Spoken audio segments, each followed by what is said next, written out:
International trade agreements कुछ हैं, ये भी मैंने शामिल किया था कि एग्रीमेंट्स भी मैं आपके साथ शेयर कर लूं। तो रिसेंट मतलब वॉल्यूम ऑफ ट्रेड को दुनिया में, वॉल्यूम ऑफ ट्रेड को बढ़ाने के लिए कुछ ट्रेड एग्रीमेंट्स हुए हैं, तो वो मैं आपके साथ शेयर कर रहा। Recent trends are encouraging free trade. आजकल जो है फ्री ट्रेड को सारे मुल्क ये कहते हैं, करते बेशक नहीं है, लेकिन वो कहते हैं कि जी फ्री ट्रेड को प्रोलॉन्ग होना चाहिए, फ्री ट्रेड होनी चाहिए। उसकी वजह से मतलब वो क्यों इसको कहते हैं कि जी फ्री ट्रेड होनी चाहिए, इसलिए कि लिविंग स्टैंडर्ड जो है वो रेज हो जाए लोगों के, दुनिया के अंदर जितने भी लोग हैं, पब्लिक है, उनके लिविंग स्टैंडर्ड रेज हो जाने चाहिए। और दुनिया में इसलिए इंटरनेशनल ट्रेड होनी चाहिए कि इसकी वजह से एक पीस और हार्मनी इनकरेज होती है पूरी दुनिया के लोगों में। जब कोई दो मुल्क ट्रेड कर रहे होते हैं तो उनमें पीस होता है, हार्मनी होती है, प्रमोट्स कंपटीशन। और ट्रेड की वजह से क्या होता है, मुल्कों के दरमियान कंपटीशन बढ़ता है किसी भी चीज को प्रोड्यूस करने में। इंटरनेशनल फ्री ट्रेड एग्रीमेंट्स जो हैं, इंटरनेशनली कुछ फ्री ट्रेड एग्रीमेंट्स हुए हैं, वो कौन से हैं, जिसमें कॉपरेशन ऑफ 2 और more countries to reduce trade barriers, जिसमें वो ये करते हैं, दो या दो से ज्यादा कंट्रीज मिलते हैं और वो क्या करते हैं, वो कहते हैं जी फ्री ट्रेड होनी चाहिए और ट्रेड बैरियर्स को पॉसिबली, जितना पॉसिबल हो सके ट्रेड बैरियर्स जो है ना उनको खत्म होना चाहिए, ताकि हम वॉल्यूम ऑफ ट्रेड को बढ़ा सकें। सर ट्रेड और ग्लोबलाइजेशन में तो यही बात चल रही है कि जी ग्लोबलाइजेशन में भी तो उसका यही है एक पॉइंट ऑफ व्यू, एक एस्पेक्ट इनफैक्ट ये फ्री ट्रेड कर दें, टैरिफ फ्री, जी टैक्स फ्री। ग्लोबलाइज हाँ जी, ग्लोबलाइजेशन जो है वो, ग्लोबलाइजेशन होती है फ्री ट्रेड की वजह से ही होती है।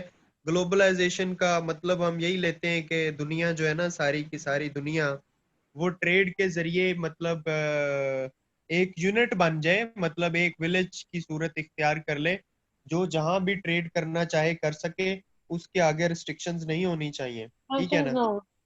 हाँ, सैंक्शंस नहीं होनी चाहिए। तो अब इसमें वर्ल्ड ट्रेड ऑर्गेनाइजेशन का बड़ा नाम आता है।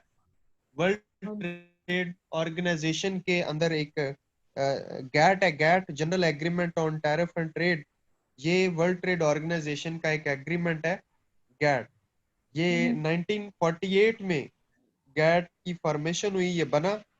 जो वर्ल्ड ट्रेड ऑर्गेनाइजेशन है, WTO, एक वर्ल्ड वाइड ऑर्गेनाइजेशन है, आपको पता है, ठीक है, whose goal is freer global trade and lower tariff. जिसका मकसद ये होता है कि आप ग्लोबल ट्रेड जो है, मतलब पूरी रुए जमीन के ऊपर आप ट्रेड को फ्री करें।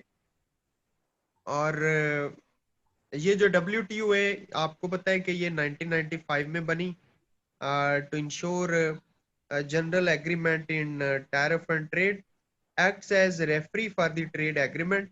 और पूरी दुनिया में जो ट्रेड एग्रीमेंट होते हैं उसमें एम्पायर के तौर पे ये एक्ट करती है, जो वर्ल्ड ट्रेड ऑर्गेनाइजेशन है, WTO। ठीक है। कहने को ऐसा ही है, कहने को ऐसा ही है, मोटो भी उसका यही है, अपने मिशन में भी वो यही लिखती है, लेकिन बिहाइंड द सीन ड्रॉबैक्स भी होते हैं। फ्री ट्रेड जोन्स जो आज तक WTO ने क्रिएट किए, वो थोड़ी सी मैं आपके साथ एग्जांपल्स शेयर करके फिर उसके बाद हम अपने प्रीवियस टॉपिक पे लौट जाएंगे। Areas established by countries to reduce और eliminate trade barriers।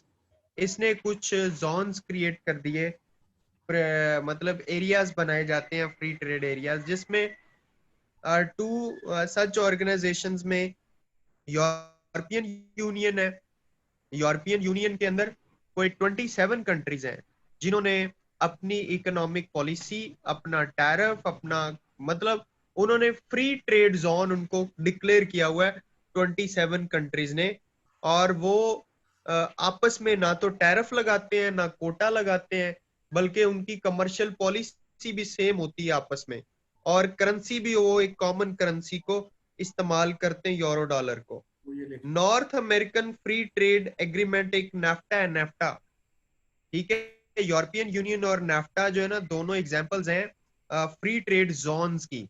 European union भी फ्री ट्रेड जोन है और नेफ्टा भी फ्री ट्रेड जोन है, ठीक है। लेकिन जो यूरोपियन यूनियन है उसका वॉल्यूम बड़ा है, उसका वॉल्यूम ज्यादा है। 27 से अगर आप बर्तानिया को निकाल दें तो अब 26 रह जाएंगे, अगर बर्तानिया उसे यूरोपियन यूनियन से सेपरेट हो जाता है तो। और जो नेफ्टा है, नेफ्टा के अंदर 3 स्टेट्स आती हैं, ये मैं आगे चल के आपको बताता हूँ। 3 स्टेट्स हैं नेफ्टा की, और वो सर कौन ये कौन सेपरेट सी हो नहीं हैं। गया उससे, यूरोपियन यूनियन से? हाँ जी, वो हाँ जी, सेपरेट होने के बाद बाकी 26 बच जाएंगे ना। जी सर। पहले 27 थे ना बर्तानिया के समेत, जी सर। तो अब 26 हो जाएंगे। रीजनल ट्रेड ऑर्गेनाइजेशन जो है made up of 27 member countries, ये तब की बात होगी जब इनकी फॉर्मेशन हुई थी पहले यूरोपियन यूनियन की, और उसमें 27 कंट्रीज थे। ठीक है sir. Essentially develop a single market, जिसे आप कहते हैं कि यूरोपियन इकोनॉमिक कम्युनिटी, ठीक है। एक सिंगल मार्केट इन्होंने बनाई यूरोप के अंदर।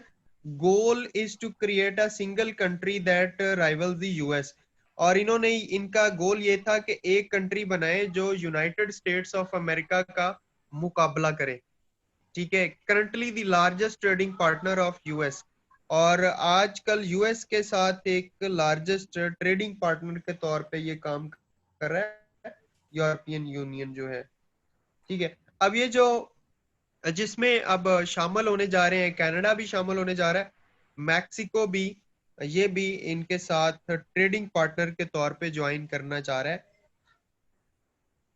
हाँ, कौन सा लेकिन मुल्क सर हो रहा है? मैक्सिको, किसके साथ सर मैक्सिको ये? किसके साथ कर रहा है सर? मैक्सिको और कनाडा जो है ये ट्रेडिंग पार्टनर, यूरोपियन यूनियन के ट्रेडिंग पार्टनर बनने जा रहे हैं। अच्छा अच्छा, ठीक है सर। अच्छा। पहले तो यूएस बड़ा एक ट्रेडिंग पार्टनर था ना इनका, मतलब इनके साथ ट्रेड करता था। तो अब उसके साथ कनाडा जो है वो भी बनने जा रहा है, मैक्सिको भी बनने जा रहा है। ठीक है sir.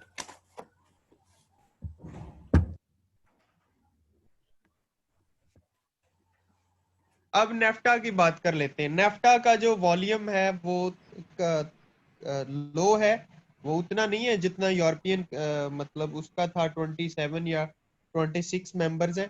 NEFTA created to eliminate all tariff barrier in the region like Canada, Mexico and US. अब नेफ्टा के अंदर, इस एग्रीमेंट के अंदर 3 स्टेट शामिल है, एक कनाडा, एक मैक्सिको और एक यूएस। और ये साइन कब किया गया? Ratified in 1994। although there has been much controversy, मतलब इनमें इख्तलाफात भी बहुत हैं, कंट्रोवर्सी भी बहुत है, but NAFTA has increase trade between 3 nations. लेकिन नेफ्टा की वजह से इन तीनों नेशंस में ट्रेड जो है वो इनलार्ज हुई, पहले से ज्यादा हुई, ठीक है। तो ये कुछ थे हमारे एग्रीमेंट्स थे, हमने डिस्कस किए, और जो ट्रेड रिस्ट्रिक्शंस वगैरह हैं उनको हमने डिस्कस किया। ये सेशन हम यहाँ पे एंड कर